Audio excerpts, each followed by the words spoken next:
RTC కార్మికుడు శంకర్ గౌడ్ ఆరోగ్య పరిస్థితి విషమం. వరంగల్ జిల్లా నిన్న చనిపోయిండు ఆయన.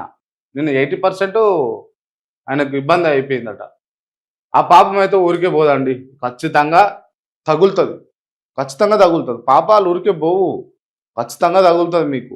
విలవిల విలవిల అనాల్సొస్తది. ఒక ప్రాణం అంటే ఆషామాషా ఒక కుటుంబం అంతా ఆధారపడి ఉంటది. ఆయన కార్మికుడు, ఆర్టీసీ కార్మికుడు. ఇవాళ ఆయన లేకపోతే ఆ కుటుంబ పరిస్థితి ఏంది? ఏముంటదో అంత సద్దుమణిగినాక ఆ శంకర్ గౌడ్ కుటుంబానికి మేము వాళ్ళ ఇంట్లోలకు ఈ ఉద్యోగం ప్రకటిస్తున్నాం. ఇంత ఎక్స్‌గ్రేషియో ఇస్తున్నాం. ఇయే ఇగ. మనిషిని తీసుకురాగలుగుతారా మీరు? మనిషిని తీసుకురాగలుగుతారా? ఆయన దరిద్రమా? లేకపోతే ఆయన అదృష్టమా? అని వేరే కారణాలతోటి ఆయనకేమన్నా అయినా కూడా ఓకే గానీ, ఈ సమ్మె చేస్తుంటే చచ్చిపోతే ఏందన్నట్టు చెప్పండి?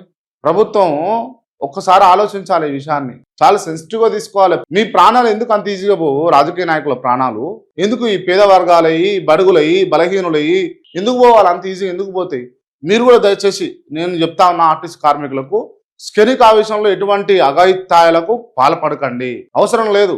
వస్తది. ఇవాళ కాకపోతే రేపు దిగి రావాల్సిందే ప్రభుత్వం. న్యాయం జరగాల్సిందే, జరుగుతుంది ముమ్మాటి. మీకు ఏమైనా అయితే మీరు ఏమైనా చేసుకుంటే మీ కుటుంబం రోడ్డున పాలవుతుంది. అంటే మీ మీదనే ఆధారపడి నడుస్తున్నటువంటి కుటుంబం కదా, రోడ్డు పాలవుతుంది. దయచేసి చెప్తా ఉన్నా. శంకర్ గౌడ్ తోటి పోనీయండి. ఇంకా ఆయనకు నివాళులు అర్పిద్దాం. ఆయన ఆత్మ శాంతి చేకూరాలని కోరుకుందాం. ప్రభుత్వం కూడా దిగి రావాలని కోరుకుందాం. కానీ ఎవరు కూడా ఇట్లాంటి అఘాయిత్యాలకు పాల్పడకండి. దయచేసి ఇటువంటి కార్యక్రమాలను జోలికి పోకండి. సమ్మె ఉద్ధృతంగా నిరసనతోటి ఇబ్బంది కలగకుండా చేయండి. మీకు కానీ మీ కుటుంబ సభ్యులు కానీ ఒంటి మీద గీత కూడా పడదు. ఆ విధంగా చేయండి సమ్మె.